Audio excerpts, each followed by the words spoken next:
තිරුවන් සරණයි. කඩවර සෝන්කාලී දේවාලය. අද 19 වෙනි දින ධනුයි රාජකාරිය ඉවරෝඩේ. ඉතින් අද ශාස්ත්‍ර බලන්න දුරකථන මාර්ගයෙන් පිරිසක් හිටියා. ලංකාව මෙන්ම විදේශ රටවල් වල. ඒ ලංකාවේ ඉන්න අයට ශාස්ත්‍ර බලලා දුන්නා. ඒ වගේම වරන් දරුවෙක් සිටියා.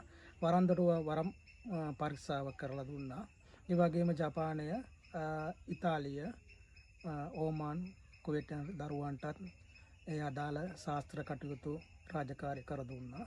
ඒ වගේම තමයි මගේ යහනේ තව රාජකාරී වගේක් කරගෙන යනවා මේ වෙනකොට.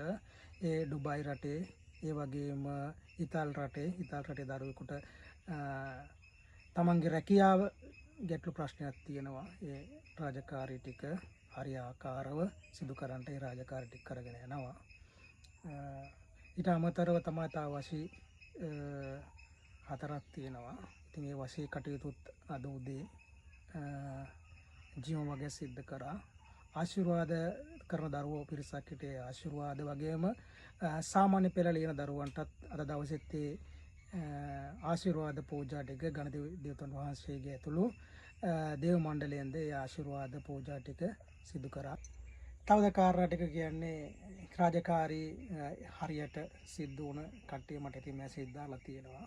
ඉතින් මැසේජ් එක ඔයාලට බලා ගන්න පුළුවන්.